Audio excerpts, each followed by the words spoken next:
Hallelujah දෙවියන් වහන්සේට ස්තුති වේවා. ඔබ සමග වචන තිබෙනවා නම් එපිස පොතේ පළවෙනි පරිච්ඡේදයට. කෝරබක ශාන්තලබකතේ.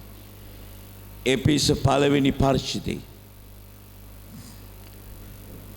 තුන්වෙනි පදේ හතරවෙනි පදේ අපි බලමු.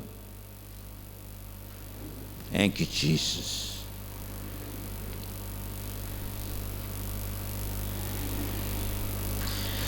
අපගේ ස්වාමී යේසුස් ක්‍රිස්තුස් වහන්සේගේ පිය වූ දෙවියන් වහන්සේට ප්‍රශංසා වේවා. ස්වාමින්ගේ වචනේ සඳහන් කරනවා අපගේ ස්වාමී යේසුස් ක්‍රිස්තුස් වහන්සේගේ පිය වූ දෙවියන් වහන්සේට ප්‍රශංසා වේවා. සෙනෙහවන්ත සහෝදර සහෝදරී දෙවියන් වහන්සේගේ වචනේ පැහැදිලිව සඳහන් කරනවා එපිසවරුන්ට පාවුල්තුමා ලියනවා. අපගේ ස්වාමී යේසුස් ක්‍රිස්තුස් වහන්සේගේ පිය වූ දෙවියන් වහන්සේට ප්‍රශංසා වේවා. මක්නිසාද උන්වහන්සේ ඉදිරිපිට ප්‍රේමයෙන් ශුද්ධව නොකලල්ව සිටින පිණිස ලෝකයේ මැවීමට ප්‍රථමයෙන් ක්‍රිස්තුස් වහන්සේ තුල අප තෝරාගත් ලෙසම උන්වහන්සේ තුල ස්වර්ගික ස්ථානවල සියලු ආත්මික ආශිර්වාද වලින් උන්වහන්සේ අපට ආශිර්වාද කළසේක. ආමෙන්. මේ ස්ථානයේ 2022ට දෙවියන් වහන්සේ ආශිර්වාදලත් වචනයක් කියනවා. හැබැයි ආශිර්වාදලත් වචනේ ලබා ගන්න නම් ඔබ මම විසින් කරුණු තුනක් සම්පූර්ණ කළ යුතුයි. අපි ඉස්සෙල්ලා බලන්න යනවා උන්වහන්සේ දෙන පොරොන්දුව මොකද්ද? උන්වහන්සේ දෙන ආශිර්වාදය මොකද්ද? ඒ ස්ථාන සඳහන් කරනවා ස්වර්ග ස්ථානවල. සියලු දෙනාම කියන්නේ ඒ කියන්නේ ඔබේ ආශිර්වාදය මුලින්ම නියම කරගන්නේ ස්වර්ග ස්ථානවල. ඔබට මේක හිමි, ඔබට ඒක වෙන් කරලා තියෙන්නේ. දෙවෙනි දේ තමයි සියලු ආත්මික ආශිර්වාද වලින්. කියන්න බලන්න. භාගයක් නෙමෙයි, සමහරක් ඒවා නෙවෙයි, සියලුම ආශිර්වාද. ආමෙන්. කියන්න භාගයක් නොවේයි, සමහරක් ඒවා නෙවෙයි, සියලු ආශිර්වාද. දෙවියන් වහන්සේ ඔබ උදෙසා සූදානම් කළා තිබෙනවා. ආමෙන්. තුන්වෙනි දේ උන්වහන්සේ අපට ආශිර්වාද කළසේක. මොනවාද තුන්වෙනි එක? ඒක ස්ථිර කළා තිනවා උන්වහන්සේ අපිට ආශිර්වාද කළා තිනවා. සේවන්ත සහෝදර සහෝදරි ඔබ ආශිර්වාද ලද්දයක්. ඔබ ආශිර්වාද ලද්දෙක්. මේ 2022 කවුරු මොනවා කීවත් දෙවියන් වහන්සේගේ වචනය අනුව ඔබ කටයුතු කරොත් ඔබට වරදින්නේ නැහැ.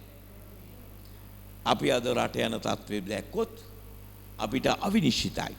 අද රටේ ස්වභාවය දිහා බැලුවොත් අපිට කියාගන්න බෑ. අපි බලාපොරොත්තු පොදි කරගෙන අපි යම් අය උදෙසා කටයුතු කරා. නමුත් ඒ අයට බැරි වෙලා තිබෙනවා. අද හැරෙන තැන අර්බුද. නමුත් ස්වාමින් වහන්සේ කියනවා මනුෂ්‍ය දෙස බැලුවොත් ඔබට අර්බුද තමයි දකින්නේ. නමුත් දෙවියන් වහන්සේ දෙස බැලුවොත් උන්වහන්සේ මොනවද දීලා තියෙන්නේ? ස්වර්ග ස්ථානවල සියලු ආත්මික ආශිර්වාද වලින් උන්වහන්සේ අපට ආශිර්වාද කරලා තිබෙනවා. හලෙලූයා. මනුෂ්‍ය දෙස බැලුවොත් ඔබ දකි ගෑස් නැහැ, කිරිපිටි නැහැ, අරව නැහැ, මේවා නැහැ. නමුත් දෙවියන් වහන්සේ දෙස බැලුවොත් ඔබ දකින්න යනවා ස්වර්ග ස්ථානවල ආත්මික සියලු ආශිර්වාද, ආත්මික ආශිර්වාද වලින් අපිට ආශිර්වාද කළ ඉවරයි. හැබැයි ඒක ලබන්න නම් තුන්වෙනි පදේ වගන්ති තුනක් වචන තුනක් තිබෙනවා. මොනවද? ප්‍රේමයෙන් ශුද්ධව නොකලල්ව සිටින. ප්‍රේමයෙන් ශුද්ධව නොකලල්ව. මම නැවතත් කියනවා තුන්වෙනි පදේ. අපගේ ස්වාමී යේසුස් ක්‍රිස්තුස් වහන්සේගේ පිය වූ දෙවියන් වහන්සේට ප්‍රශංසා වේවා. පළමු කොට අපි දෙවියන් වහන්සේට ප්‍රශංසා කරනවා. ඇයි? මක්නිසාද උන්වහන්සේ ඉදිරිපිට ප්‍රේමයෙන් ශුද්ධව නොකලල්ව සිටින පිණිස ලෝකේ මැවීම ප්‍රථමයෙන් ක්‍රිස්තුස් වහන්සේ තුල අප තෝරා ගත්තා. හලෙලූයා. සෙනෙහවන්ත සහෝදරයෝ ප්‍රේමයෙන් ශුද්ධව නොකලල්ව සිටින පිණිස දෙවියන් වහන්සේ තුල ක්‍රිස්තුස් වහන්සේ කන්න කොටගෙන අපව තෝරගෙන තිබෙනවා. ඒ කුමක් සඳහාද? ඔබට ආශිර්වාද වෙන පිණිස. මොන ආශිර්වාදද? ස්වර්ග ස්ථානවල සියලු ආත්මික ආශිර්වාදයෙන් උන්වහන්සේ අපට ආශිර්වාද කළසේක.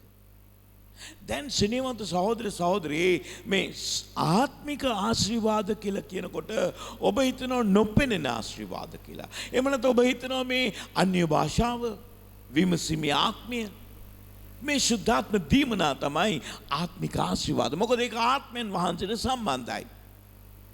ඔබම ආත්මෙන් වහන්සේට සම්බන්ධයි. ඔබ මොනවද පරිහරණය කරන්නේ? ඔබට අවශ්‍ය මොනවද? ඒවා සියල්ල ආත්මික ආශිර්වාද. උදාහරණයක් ඔබගේ නිවස. ඒක ආත්මික ආශිර්වාදයක්. ඔබ කල්පනා කරන ඔබට කුලියට ජීවත් වෙන්න උනා නම් ඔබගේ හැම හම්බ කරන මුදලින් 3න් එකක් ගෙවල් කුලිකාරයට දෙන්න වෙනවා. අපි අතර සමහරක් අය ඉන්නවා ඒ වගේ. අපි අද යාඥා කරන මේ 2022 ඔවුනේ ස්වභාවයෙන් මිදිලා ඔවුන්ටම කියලා ආශිර්වාදලත් ජීවිතයක්. ඒක ආත්මික ආශිර්වාදයක්.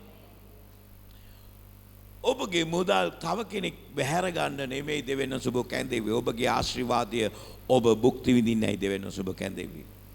දෙවියන් වහන්සේ කියනවා නුඹ මගේ ආඥා ආරක්ෂා කරනවා නම් මේ සියලු ආශිර්වාද නුඹ කරා පැමිණ නුඹ සමග වෙනවා. ප්‍රශ්නේ අපි උන්වහන්සේගේ වචනය අනුවද ජීවත් වන්නේ? උන්වහන්සේගේ වචනය අනුව ජීවත් වෙනවා නම් අපිට සියලු ආශිර්වාද තිබෙනවා. හැරිලා බලන්න. ඔබ භුක්ති විඳින දේවල් දිහා. ඔබගේ නිවස, ඔබගේ දරුවෝ, ඔබගේ දෙමව්පියෝ, ඒ වගේම ඔබගේ බිරිඳ, ඔබගේ පුරුෂයා, මේව සියල්ල ආත්මික ආශිර්වාද. ඔබ කියයි පාස්ටර් මේවා මානසිකයි, මේක ලෞකිකයි. මොකද ස්වර්ගයට ගියාම මේවා තියෙන්නේ නැහැ මේ පොළවේ. සෙනෙවඳ සහෝදරය සහෝදරි මේ පොළවේදී දෙවියන් වහන්සේගේ ආශිර්වාදය උන්වහන්සේ ඔබට දීලා තිනවා මේ අවුරෙන්. ඔබව සතුටෙන් තියන්න, ඔබව සමාදානෙන් තියන්න, ඔබව ප්‍රීතියෙන් තියන්න දෙවියන් වහන්සේ මේ දේවල් ඔබ උදෙසා ලෑස්ති කළා තිබෙනවා. ප්‍රශ්නේ අද අපි ලෑස්ති නෑ ඒක ඒ විදිහට දකින්න. ඔබ කරදරයක් කියලා කිව්වොත් සියල්ල කරදරයක් වෙන්න යනවා. නමුත් ඔබ කිව්වොත් ඒක ආශිර්වාදයක් කියලා කරදරේ පෙරලෙන්න යනවා යහපතට, ආශිර්වාදයට. ආමෙන්. මොකද දෙවියන් වහන්සේගේ දරුවන්ට ස්වර්ග ස්ථානවල සියලු ආත්මික ආශිර්වාද වලින් උන්වහන්සේ අපිට ආශිර්වාද කළසේ. එහෙනම් දේව දරුවෙනි ඔබට සතු වෙන්නේ මොකද්ද? ඒක ආත්මික ආශිර්වාදයක්. හැබැයි මේ වචනය අනුව ප්‍රේමෙන් ශුද්ධව නොකලැල්ව. ඔබට අතට හම්බෙන හැමදේම ආත්මික වෙන්න යන්නේ නැහැ. ඒක ආත්මික වෙන්න යන්නේ ප්‍රේමෙන් ශුද්ධව නොකලැල්ව ඔබ සිටිනවා නම් ඒ අයට ලැබෙන ආශිර්වාදය ආත්මිකයි. ආත්මික ආශිර්වාදය තුල කරදරේ නැහැ. ආත්මික ආශිර්වාදය තුල දත්මිටි කෑම නැහැ. ආත්මික ආශිර්වාදය තුල වේදනාව නැහැ. ඒක තුල සැනසීම තියෙනවා, තෘප්තිය තියෙනවා. ඒක තුල ජීවිතයක් තියෙනවා. ඒක තුල මහා සමාදානයක් තිබෙනවා. ඔබ පොඩ්ඩක් බලන්න.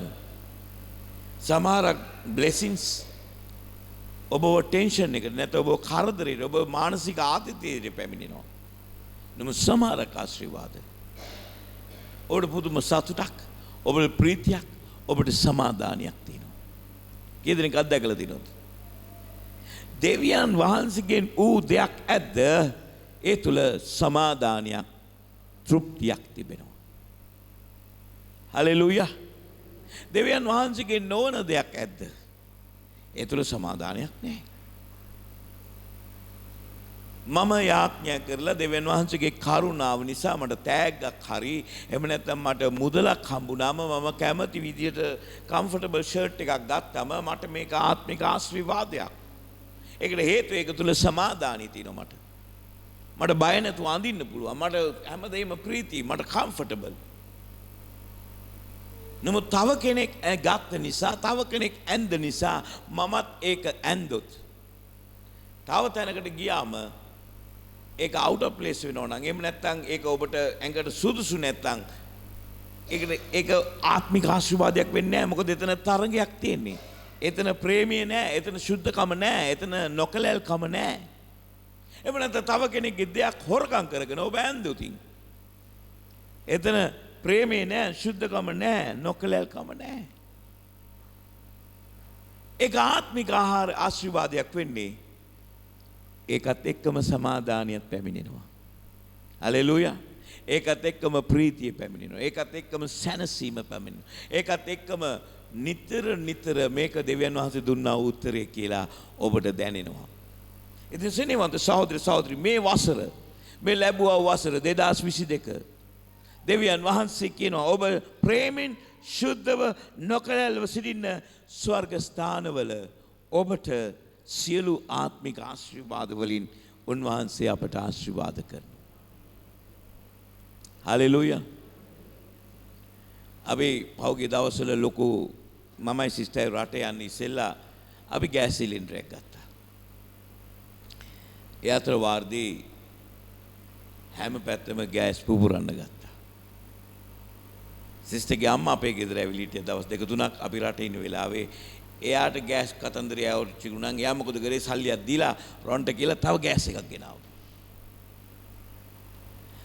මම එක දෙයක් දන්නවා. මට ලැබිලා තියෙන්නේ ස්වර්ග ස්ථානයේ වෙන් කරපු දේ.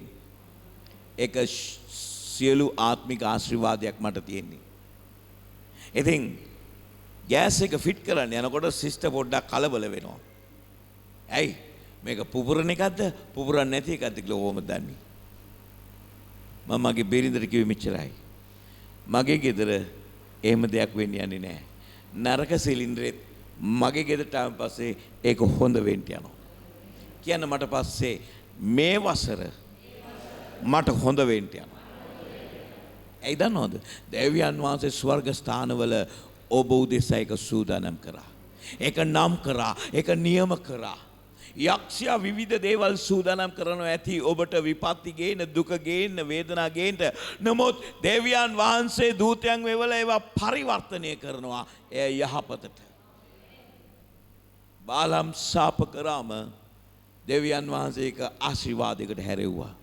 අද යක්ෂයා ගේන විපත්තිය දෙවියන් වහන්සේ ආශිර්වාදයකට හරවනවා. 2022 ආශිර්වාදලත් වසරක්. ඒක අනුග්‍රහයෙන් යුක්ත වසරක්. හැබැයි ඔබ තුනක් කරන්න ඕනේ. ප්‍රේමෙන් සුද්ධව නොකලල්ව සිටින්න. ඔබ දන්නවද? උපත් 26 වෙනි පරිච්ඡේදයේ ඉසාක් කියන දරුවා මිනිසයා සාගතයක් තිබුණා. මුළු දේශයේම සාගතයක්. ඒ සාගතේ වෙලාවේ ඔහු තීරණය කරනවා වපුරනවා. සාගතය කියන්නේ වතුර නෑ. සාගතය කියන්නේ පොළව ඝනයි. නමුත් ඔහු වපුරනවා. කොටලා වපුරනවා. වපුරුවම එකෙන් 100ක් එම අවුරුද්දේම උට අස් වෙන්න තියෙනවා. එහෙනම් මේ පොළවේ බලපාපු සාගතය ඒ ස්වර්ගයේ සූදානම් කරා වූ සියලු ආශිර්වාද වලට හරහට එන්න බෑ. මොකද දෙවියන් වහන්සේ තීරණය කරා නම් ආශිර්වාද කරන්න කියලා පොළවේ ඩ්‍රවුට් එක තිබුණා. පොළවේ සාගතය තිබුණත් ඒක ඔබට බලපාන්න බෑ. මොකද ඒක ස්වර්ගේ නියම කරලා තියෙන්නේ.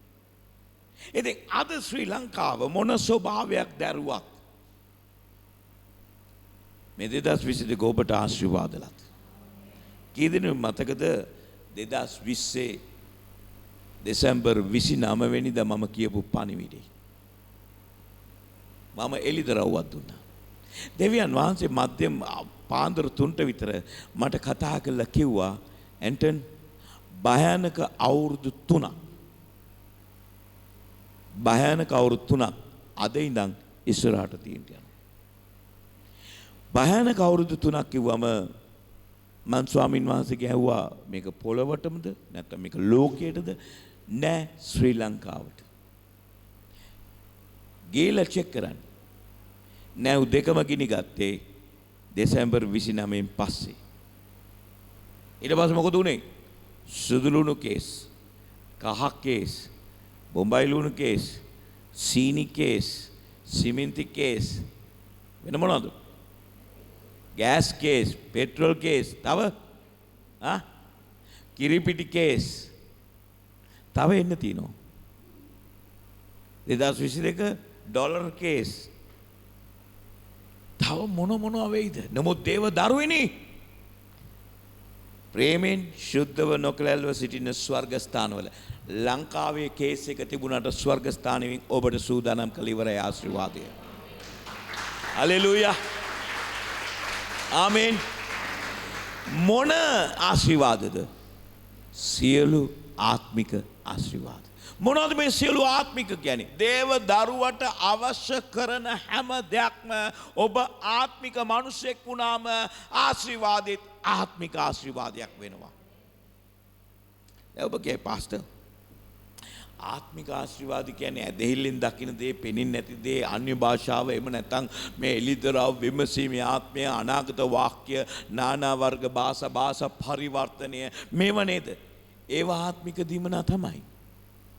නමුත් ඒවා ආත්මික දීමනා මිසක් ආත්මික ආශිර්වාද නෙමෙයි. දීමනාවක් කියන්නේ දෙවියන් වහන්සේගේ ආත්මික දේ අපිට ලැබෙනවා. ආත්මික ආශිර්වාද කියන්නේ ඔබ භුක්ති විඳිනවා හැම විටම. ඔබගේ දරුවා ආත්මික ආශිර්වාදයක්.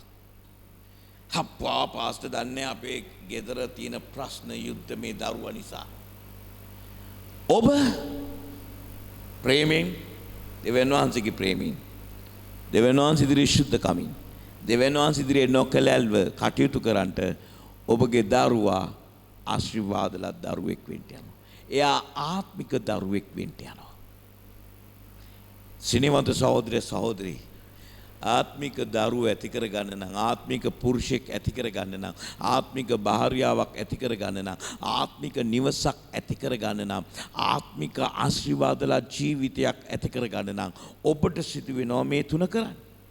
දේව ප්‍රේමයෙන් හැසිරෙන්න, ශුද්ධකමින් හැසිරෙන්න, නොකලල්ව හැසිරෙන්න. ආමෙන්. එවිට දෙවියන් වහන්සේ ඔබට වරප්‍රසාදයක් දෙනවා. පෙරලන මා සමග ද්විතීය කතාවේ 8 වෙනි පරිච්ඡේදයේ 18 වෙනි පදේ.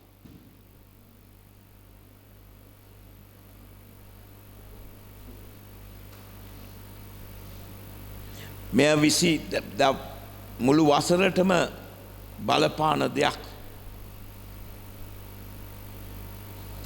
ද්විතීය කතාවේ 8:18 නුඹේ දෙව් ස්වාමින් වහන්සේ සිහි කරපන්න. මොනවද කියන්නේ? නුඹේ දෙව් ස්වාමින් වහන්සේව සිහි කරන්න. ඒ කියන්නේ තුනක් මම කිව්වා. ප්‍රේමයෙන් ඉන්න, ශුද්ධව සිටින්න, නොකලල්ව සිටින්න. නුඹේ දෙව් ස්වාමින් වහන්සේව සිහි කරන්න කියපු ගමන් දේව ප්‍රේමෙන් ජීවත් වෙන්න, ශුද්ධව ජීවත් වෙන්න, නොකලල්ව ජීවත් වෙන්න.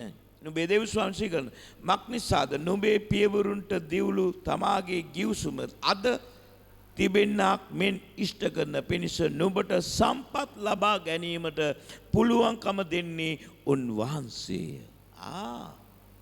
පොහොසත්කම ලබන්න අනුග්‍රහය දෙන්නේ දෙවියන් වහන්සේ.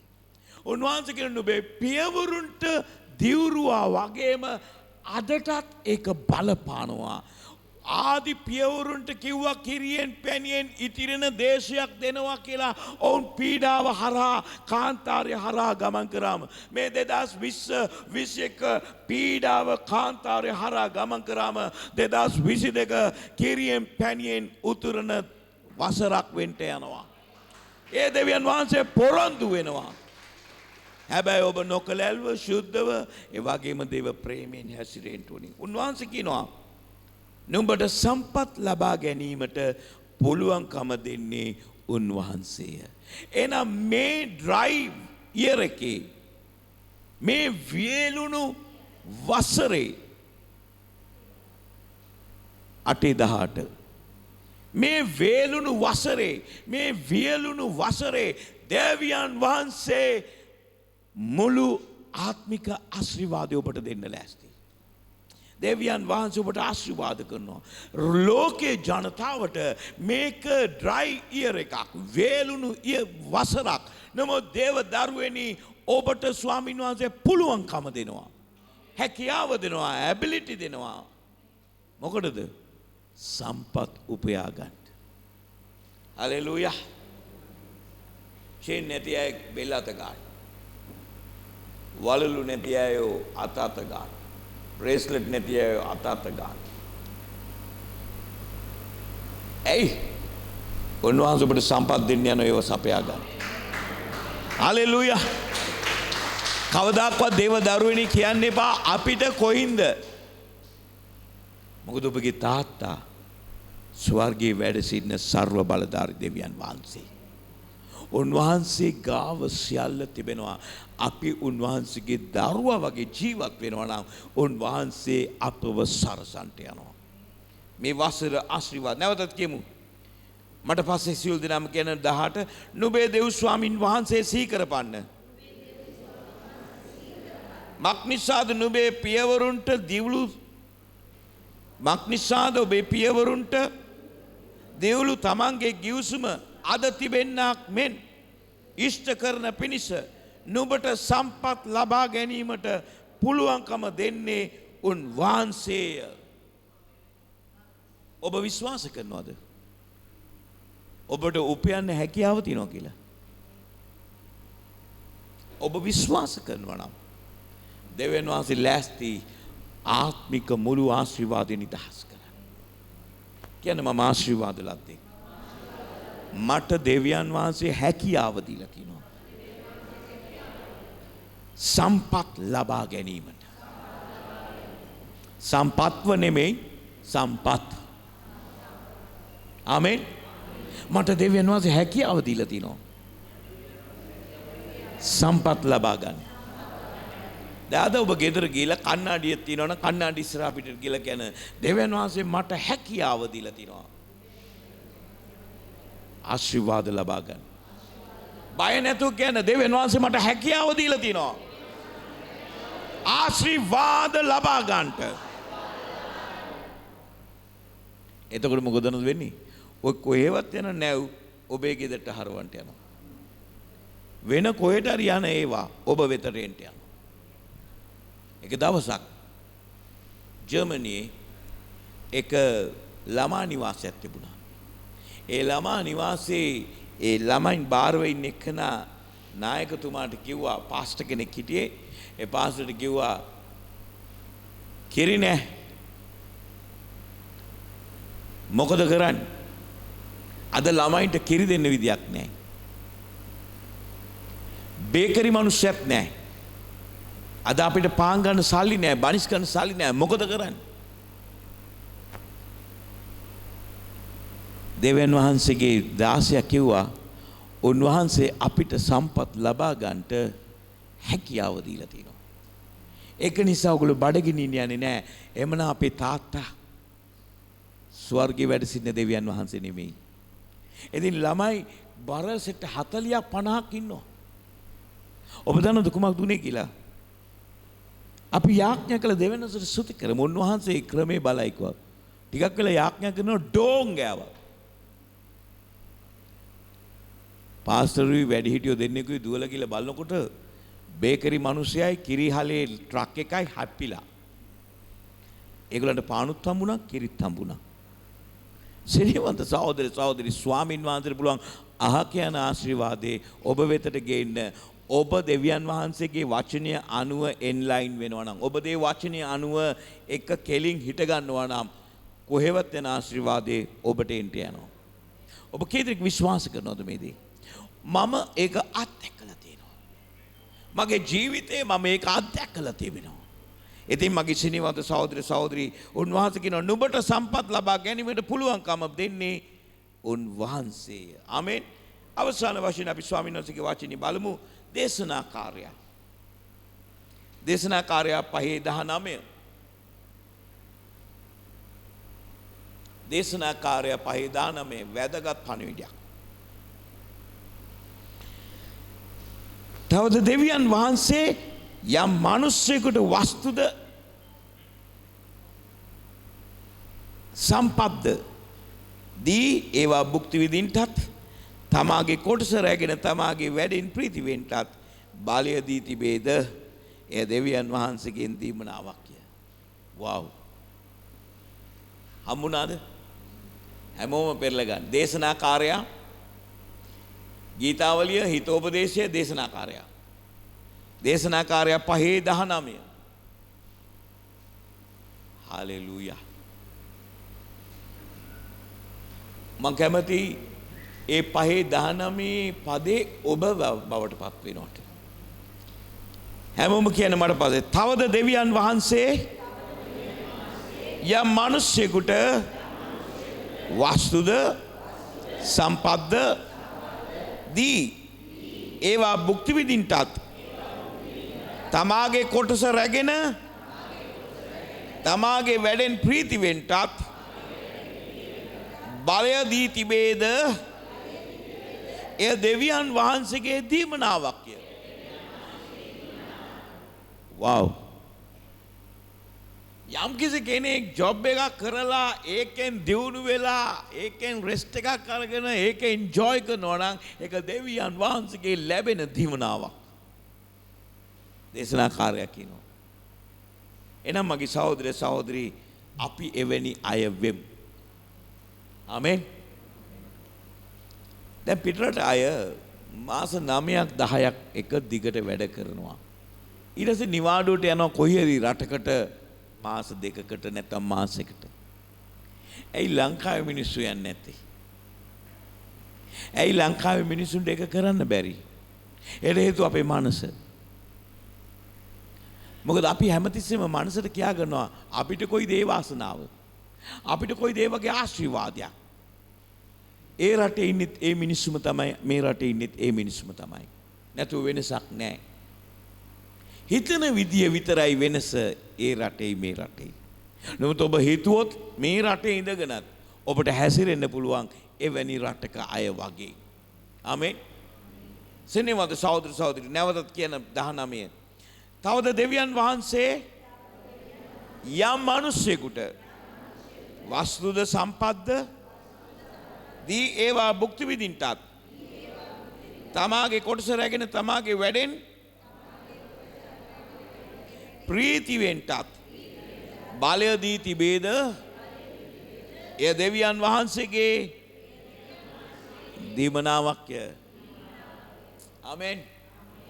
කේදනේ දකින්නද මගේ ජීවිතේ මම හොඳට සතුටින් ඉන්නවා එන්ජොයි කරනවා කියලා. එනම් මටගේ ඇස් වලටත් ඒ වාසනාව ඕනේ ඔබ සතුටින් ඉන්නවා ඔබත් එන්ජොයි කරනවා කියලා. මොකද මේක දෙවියන් වහන්සේගෙන් මට ලැබුණු දීමනාවක්. දෙවියන් වහන්සේගේ කරුණාව මට තිබෙනවා.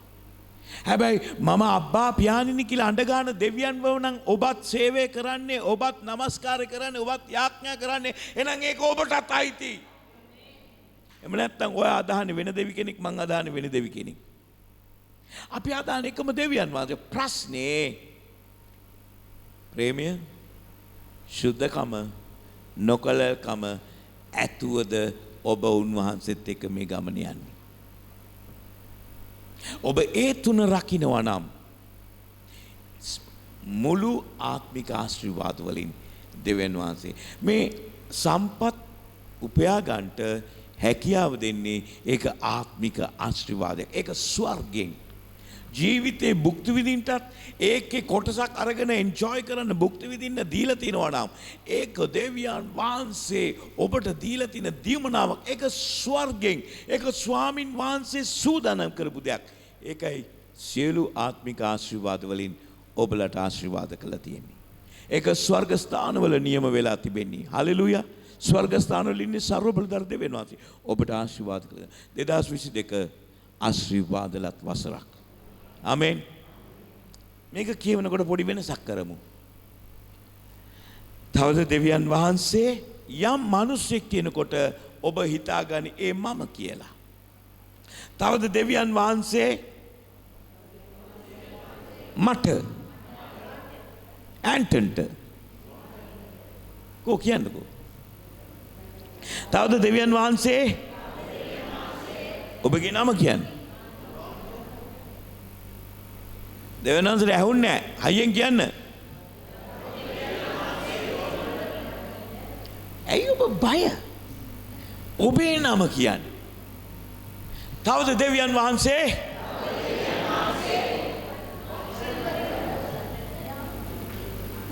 එස් අකුරට තමයි සවුන්ඩ් එක එන්නේ. පිටිපස්සේ කට්ටිය කියන. තවද දෙවියන් වහන්සේ කල්දේරාටා කියන්න. කල්දේරා කියන්න. හයියෙන් කියන්න. ශකිලට කියන්න. ගොඩ වෙවුලලා කියන්න. ප්‍රසාට සෝමෙට කුලතුංගට. හලෙලූයා. කියන්න බලන්න මට. තවද දෙවියන් වහන්සේ පාස්ටර් ඇන්ටන්ට ඒකත් භාගෙටනේ කිව්වේ. ඉතින් කොහොමද ඕගලන්ට හරියන්නේ? හරියට කියන්න. තවද දෙවියන් වහන්සේ ඒක පේනවා. ආමේන්. දැන් ඔබේ නම හයියෙන් කියන්න බය නැතුව. වව්. තවද දෙවියන් වහන්සේ ඔබගේ නම කියන්න. ඇන්ටන්ට වස්තුද සම්පත්ද දී ඒවා භුක්ති විඳින්නටත් තමාගේ කොටස රැගෙන තමාගේ වැඩෙන් ප්‍රීති වෙන්නටත් මේ 2022 දී බලය දී තිබේද? එය දෙවියන් වහන්සේගෙන් දීමනාවක්ය. හලෙලූයා. ආමේන්. ඔබ දන්නවද දෙවියන් වහන්සේගේ දීමනාවලට සුදුසුකම් ඕනේ නැහැ කියලා? ඔබ 8 පාස් වෙන්න ඕනේ නැහැ, 12 පාස් වෙන්න ඕනේ නැහැ, A level කරන්න ඕනේ නැහැ, සුදුසුකම් ඕනේ නැහැ. එක තුනක් ඕනේ. ප්‍රේමයෙන් ඉන්න, සුද්ධව ඉන්න, නොකලල්ව ඉන්න. ඒක තමයි සුදුසුකම. ඔබට මේ සියල්ල ලැබෙනවා. මේ 2022 ඔබට ආශිර්වාදලත් වසරක්. හලෙලූයා. අපි නැගිට සිටිමු. හලෙලූයා. Thank you Jesus.